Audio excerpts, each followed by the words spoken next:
of different recordings, and you will have to answer questions on what you hear.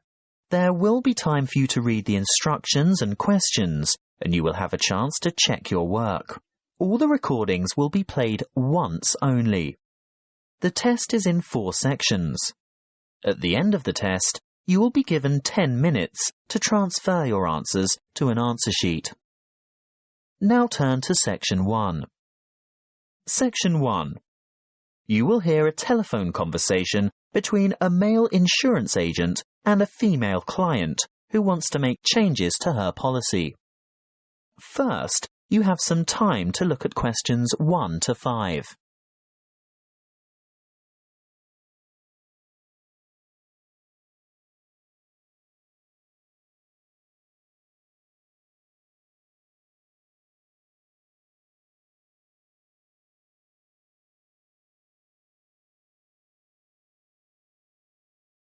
You will see that there is an example that has been done for you. On this occasion only, the conversation relating to this will be played first. Good morning. Tauber Insurance Company. How can I help you? Good morning. I want to alter my insurance policy. Is that for your house, contents, or vehicle? My vehicle. The woman wants to change the insurance policy on her vehicle, so vehicle has been written in the space. Now we shall begin. You should answer the questions as you listen, because you will not hear the recording a second time. Listen carefully and answer questions 1 to 5. Good morning. Tauber Insurance Company. How can I help you? Good morning. I want to alter my insurance policy. Is that for your house, contents, or vehicle? My vehicle. Can you give me the number of the policy, please? Certainly. I have it here in front of me. It's ZQW 5009. And what make and model of car is it? It's a Mazda Marvel. And what's the CC rating? Sorry, what do you mean? How big is the engine? Is it 1,500 or 1,800 cc, for example? Oh, that. It's actually much bigger than that. It's 2,500 cc. Thank you. Now, I just have to ask you a few questions to verify your identity. What name is the policy under? Heathcote. Let me just bring that up on the computer. Yes. Can I just confirm your first name, please? Well, my first name is Lisa, but I'm known by my middle name, Marie. Right. I see both here, but Lisa is the one I want for ID purposes. And your date of birth, Lisa? I mean, Marie. The 22nd of August, 1955. Correct. Just one more question before we get started. Can you remember the password on this policy? Oh dear, I didn't know I had a password on it. Everyone has a password. Would you like to take a guess? Possibly it's my mother's name. And what would that be? Sophia. Sorry, guess again. All right. Oh, I remember now. It's my grandfather's name, Jack. Yes, followed by some numbers. 1897, right? Correct. Now we can get down to business. What exactly do you want to change? Well, a couple of things. Firstly, I think it's overvalued at the moment. Can we reduce the value by $5,000? You mean bring it down to $15,000? Yes, I'm sure it's lost quite a bit of value over the past year. Done. Now, what's the other thing? Before you hear the rest of the talk, you have some time to look at questions 6 to 10.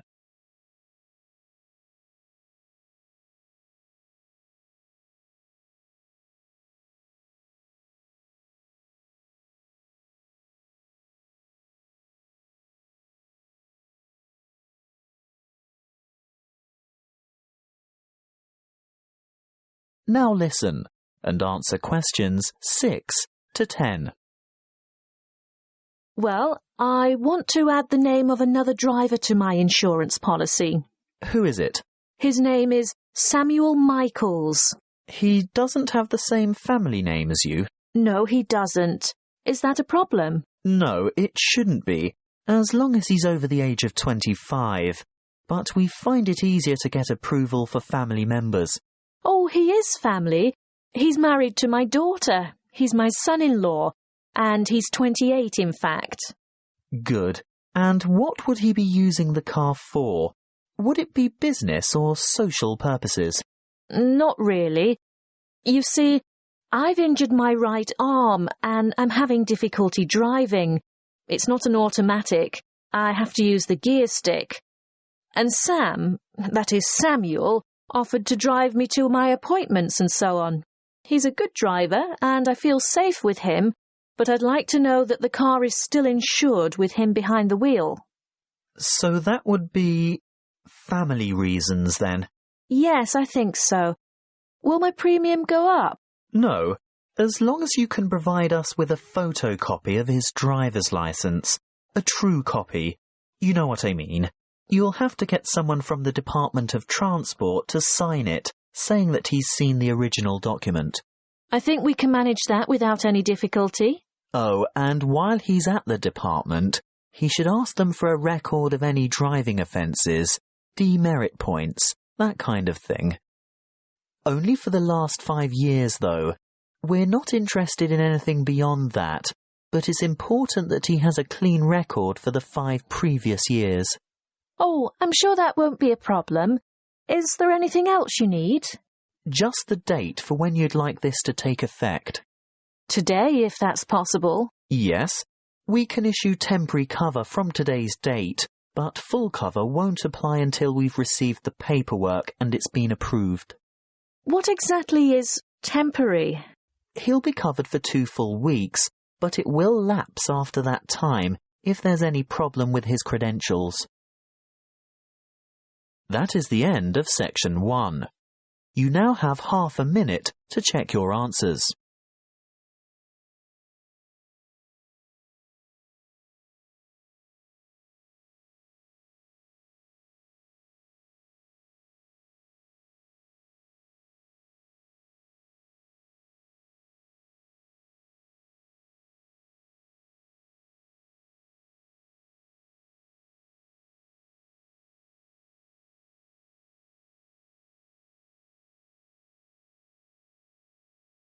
Now turn to Section 2.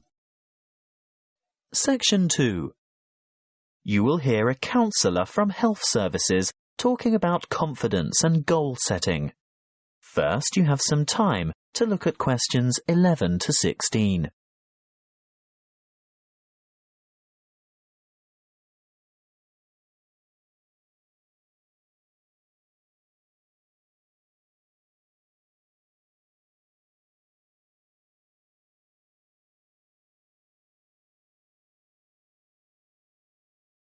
Listen carefully and answer questions 11 to 16.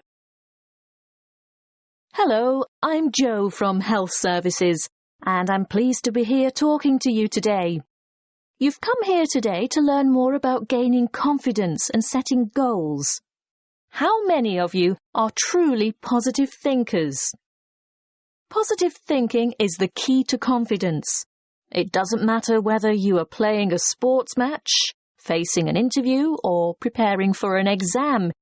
If you apply positive thinking, you will gain confidence. This is the secret. Positive thought patterns. Positivity leads to confidence, which, in turn, will optimize your performance. What is the one simple mental strategy that all confident people have in common? They concentrate on success. But don't they ever fail? Don't they make mistakes? What happens when things go wrong? The crucial difference is that they don't dwell on failure.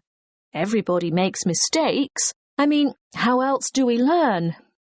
Rather than giving up or becoming depressed, the best strategy is to register the mistake, note what went wrong, and determine what would have been a better way to act or what could have been done differently in order to achieve a more successful outcome. Then move on. Yes, erase the negative emotions. Allow those memories of defeat, frustration, or dissatisfaction to fade and move forward. Negativity erodes confidence. You need to put aside your disappointments and focus on successful outcomes. Oh, it's not that easy, I can hear you saying. Well, no, it's not easy to forget failure, but no one ever fails completely, so congratulate yourself on the areas where you did do well. Mentally replay the best bits, even if they're only a small part. Now, there are 2 more things you need to do. Firstly, rehearsal. Yes, you heard me. Rehearsal. Surely only actors in a play need to rehearse their parts? No, the truth is, we all need to rehearse. This is a surefire way to build confidence. Before the match, presentation, the exam, or whatever, imagine yourself performing successfully in that particular situation. And here's the second tip. Look confident. That will always give you an extra physiological advantage. So you can see that mind and body work together on this. You have to think and act positively. Let's talk a bit more about how to look confident. If you have to overcome a challenge, get rid of that anxious expression and rigid posture, those downcast eyes and nervous gestures. Even if you don't feel very self-assured, you can still give the appearance of confidence.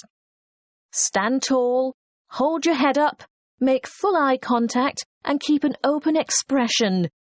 Replace the frown with a smile if you can manage it. And those hunched shoulders? Relax those shoulder muscles. If you need to, take a deep breath and stretch to release pent-up anxiety and tension. What if you have to make a difficult phone call, for example? Nobody can actually see you, so does it matter what you look like? Yes, it does. Practicing positive body language will help you cross the threshold into a confident mood. Before we move on to talk about goal setting, it may surprise you to know that once you have set a goal in life, the brain responds with a burst of activity, which we experience as, that's right, happiness. And what happens when the goal is achieved? Yes, there is another burst of activity and another feeling of happiness. Before you hear the rest of the talk, you have some time to look at questions 17 to 20.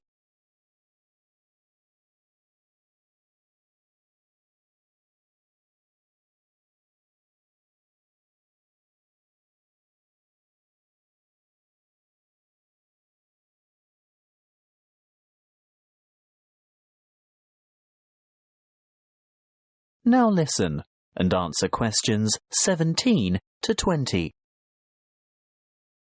As you can see, the recipe for a happy life is to maintain a positive attitude and keep setting and achieving your goals. So, whatever your goal, whatever it is that you're aiming for, a new job, losing weight, giving up smoking, graduation, you need an appropriate, and by appropriate I mean achievable goal. That's the first step. The next thing to consider is motivation. How do you get going? Well, it's more likely to motivate you if you think of the rewards of success rather than focus on failure or what you might lose. So, you need to establish your incentives. After that, you'll have to work out the various stages and phases that you'll need to go through along the way and prepare for each one of them. If you're not naturally motivated, keep the targets small and achievable. But it really is important to ensure you collect the resources to accomplish the various steps. If you have performed that particular task before, you may already have the resources, or at least know where to get them from. If not, ask someone who has already succeeded. When you have got this far, the next stage is obvious. Yes, you have to take the first step. That's not quite all there is to it, though. The final thing is to remember to keep track of what you've accomplished. In other words, be sure to maintain a progress log.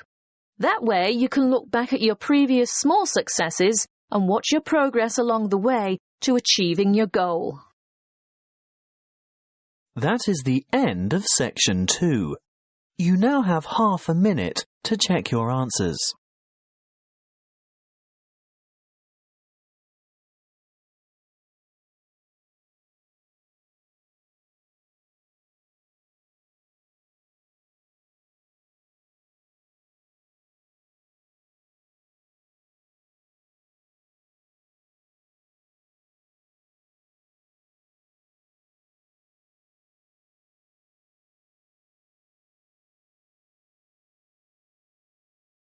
Now turn to section 3.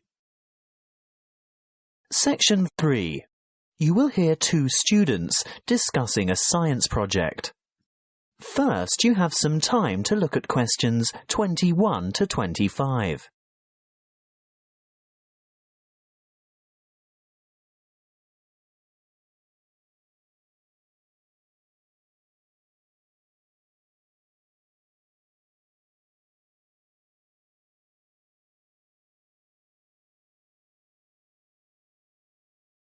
Listen carefully and answer questions 21 to 25.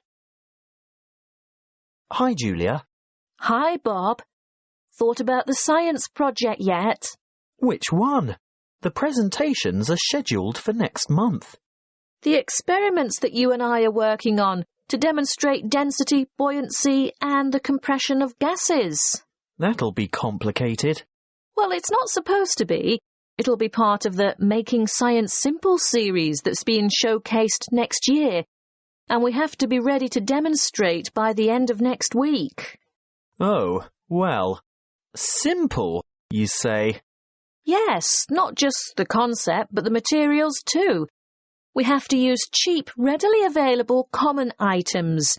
Expensive lab equipment is out of the question.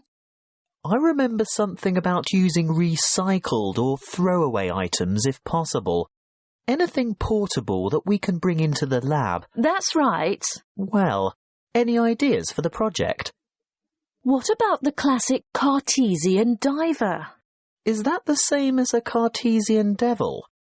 The invention named after the famous French physicist René Descartes. Yes. A long time ago, superstitious people labelled it that because they couldn't comprehend the scientific principles it demonstrated. They thought it was black magic. How shall we do it? By keeping it as simple, transparent and economical as possible. So, to start with... Open your pencil case and let's have a look. You haven't got any... Any what? Paper clips. Oh... There are lots of them in the bottom of my bag. They slip off my papers and collect in the bottom. Look, here's half a dozen. But they're all big metal ones. I want little ones. Small, vinyl-covered multicoloured ones. Oh, I've got one or two of them too. Great, and if we look around, especially on the floor, we're bound to find a few more. See? Here. What else do we need? A small rubber band. Well, I've got one of those in my pocket. No, not that kind. Let's go and ask Tara. Why? Those really small coloured bands for making ponytails are ideal. Hey, Tara? Yes? Have you got any spare rubber bands, like the ones you fasten your hair with? Oh, heaps. A whole packet full. Help yourselves. Terrific. So far, it hasn't cost us anything. What now? Let's go and rummage through the recycling bins beside Joe's mini market. What for? We want a 2-litre plastic soft drink bottle with lid. Hey, I draw the line at sorting through other people's rubbish, and we're also not likely to find one with a lid. Well, go into the store and buy 2 litres of soft drink. What flavour? It doesn't matter what kind of drink you get, Just make sure it comes in a clear PET bottle. Where are you going? To the cafeteria behind the resource centre. What for? I'm after some straws. I can get them from the shop when I buy the drink. No, I've seen theirs. They're the waxed paper ones. We need clear plastic, and I know they've got them in the cafeteria. I'll also see if I can get a tall plastic cup from there. Good luck. Meet you back here in 5 minutes.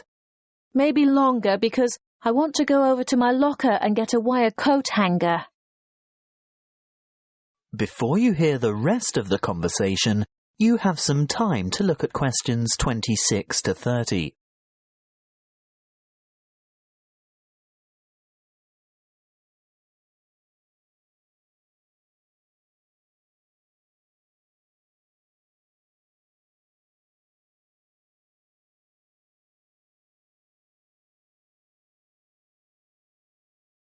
Now listen and answer questions 26 to 30. Right.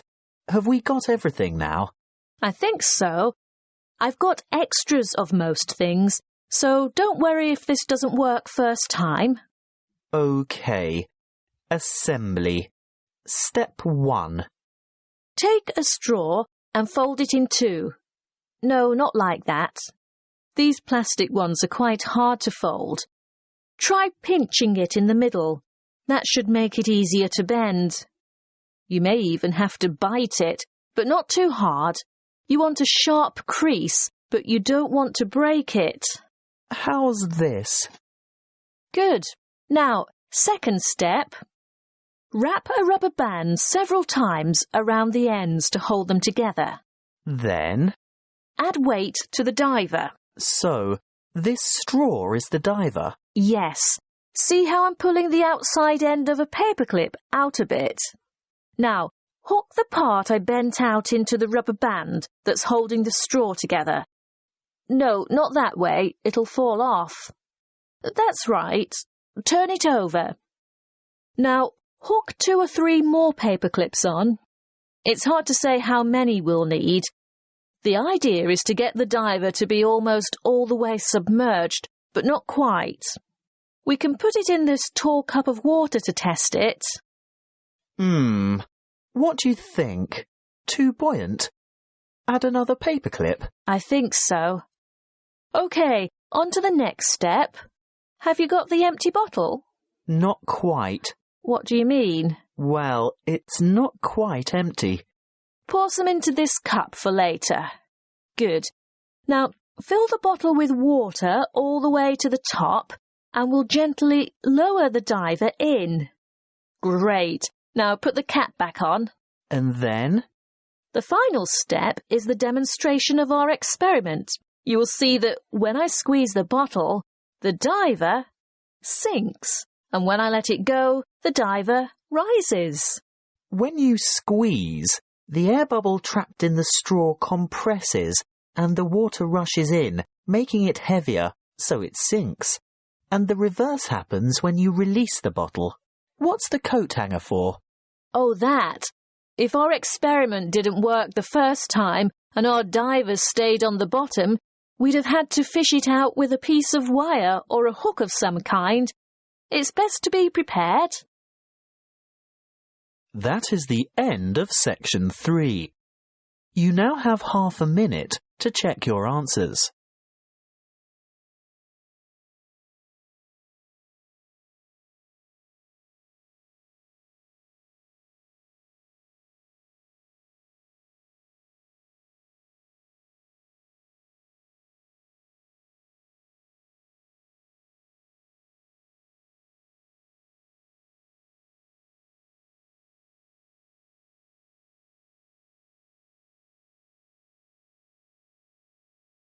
Now turn to section 4.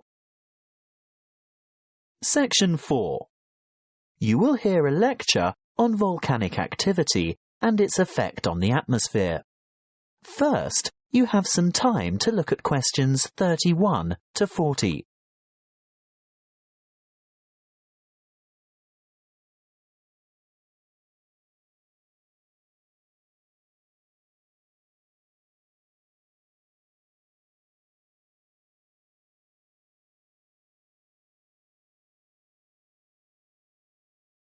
Listen carefully and answer questions 31 to 40. Good morning, everyone. In these environmental science lectures, I guess you're all used to hearing about global warming. Well, I'm here today to talk to you about one particular volcano and its effect of global cooling. I'll begin by going back a little bit in time. Towards the middle of 1991, the second largest volcanic eruption of the last century occurred in the Philippines, not far from the capital city, Manila, on the island of Luzon. Mount Pinatubo belongs to a chain of volcanoes in the area, and this was by no means its first eruption. There is evidence of eruptions from approximately 500, 3,000 and 5,500 years ago. The events of the 1991 Mount Pinatubo eruption began in July 1990, when a magnitude 7.8 earthquake occurred 100 kilometers northeast of the Pinatubo region. The sleeping giant was reawakened, but few people had any idea of what was in store for them. In mid-March 1991, many earthquakes were experienced around Mount Pinatubo, and this is when volcano scientists, or volcanologists as they are called, started their investigation of the mountain.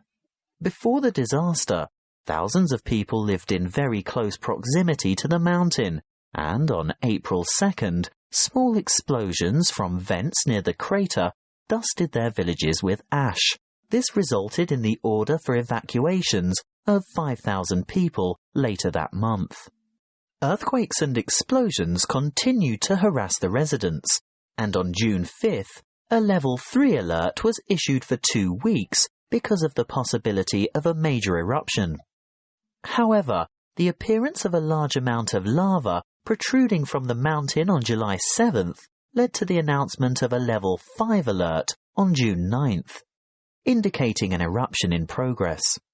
An evacuation area within 20 kilometers of the volcano was established, and this time 25,000 people were evacuated. On the following day, Clark Air Base was evacuated, and the danger radius was extended to 30 kilometers from the volcano, resulting in the total evacuation of 58,000 people.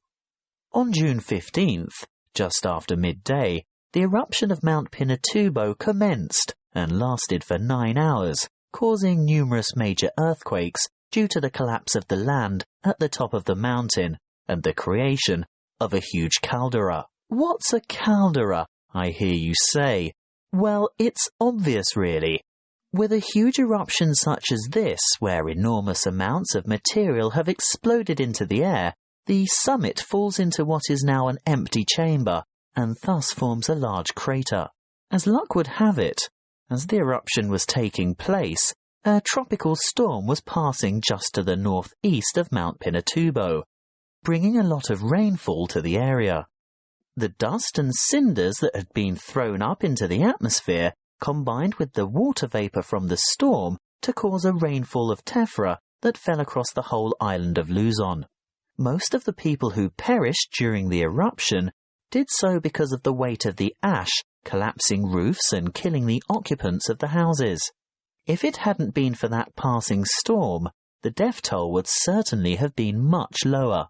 But that's not all. Besides the ash, Mount Pinatubo expelled between 15 and 30 million tons of sulfur dioxide gas. Can you guess what happened next? Yes, the sulfur dioxide mixed with water and oxygen in the atmosphere to become sulfuric acid, which is a major contributor to ozone reduction. The eruption plume from Mount Pinatubo reached high into the atmosphere, attaining an altitude of 34 kilometers, and the resulting aerosol cloud spread around the Earth in 2 weeks and had covered the planet within a year. During the years 1992 and 1993, the ozone hole situated over Antarctica reached an unprecedented size. The cooling effects of this cloud over the Earth were remarkable. It reduced global temperatures considerably. In the United States, for example, we experienced our third coldest and third wettest summer in 77 years during 1992. That is the end of section 4. You now have half a minute to check your answers.